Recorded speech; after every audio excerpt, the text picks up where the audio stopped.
भूत या आईना।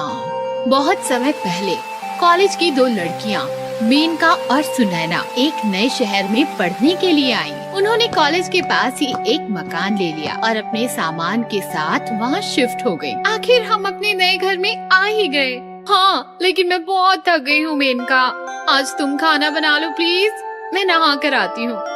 ठीक है। सुनैना नहाने का सामान लेकर बाथरूम में आई। तभी उसे बाथरूम में बड़ा सा शीशा लगा हुआ दिखाई दिया और वो शीशे में खुद को देखने लगी। ये शीशा तो बहुत अच्छा है, मैं इस शीशे में बहुत अच्छी दिख रही हूँ।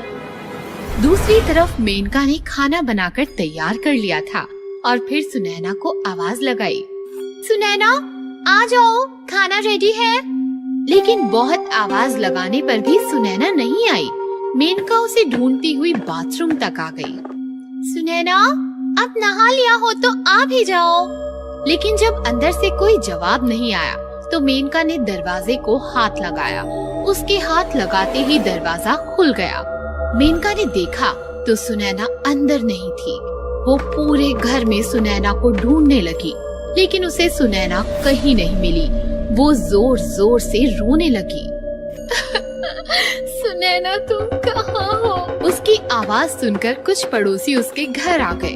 क्या हुआ, तुम रो क्यों रही हो? मैं आज ही अपनी सहेली के साथ यहाँ रहने आई हूँ, लेकिन पता नहीं सुनैना कहाँ चली गई। तुम चिंता मत करो, आओ हम उसे मिलकर ढूंढते हैं। तभी अचानक सुनैना बाथरूम से निकलकर बाहर आती है। सुनैना, तुम बाथरूम में थी? लेकिन मैंने तो बाथरूम में चेक किया था।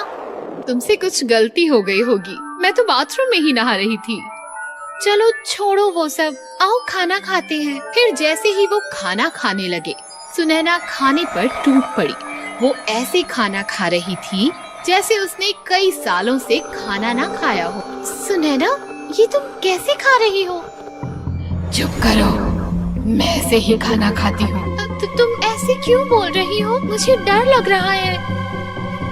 अगले दिन मेनका ने सुनैना से कहा, सुनैना, मैंने नहा लिया, अब तुम भी नहा लो। मुझे नहाना अच्छा नहीं लगता, इसीलिए मुझे दोबारा नहाने के लिए मत कहना। सुनैना के व्यवहार में अचानक आए इस बदलाव को देखकर मेनका को चिंता होने लगी।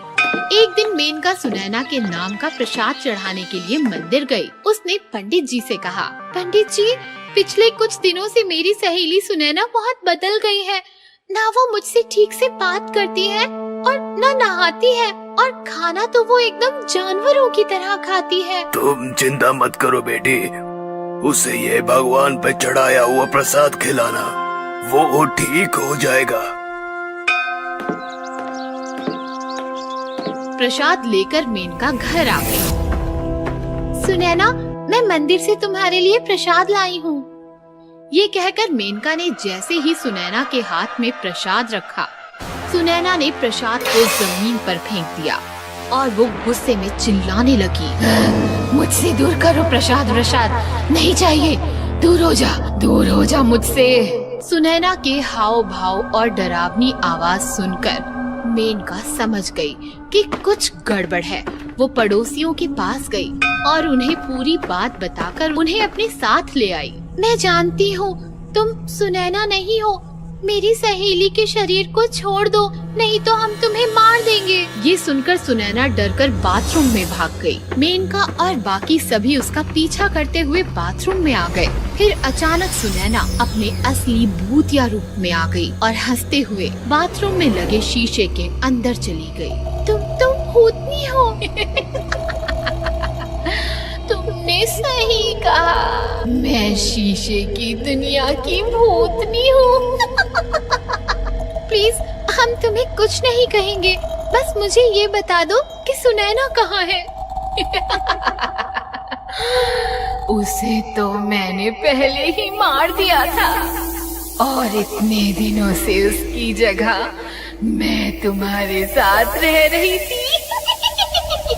ये रही तुम्हारी सहेली सुनैना। अपनी सहेली को मरा हुआ देखकर मेनका को बहुत दुख हुआ, लेकिन वो कुछ कर भी नहीं सकती थी, इसीलिए चुपचाप खड़ी ये सब देखती गई। इस तरह शीशे की दुनिया में आई बाथरूम की भूतनी सुनैना को मारकर अपने साथ ले गई।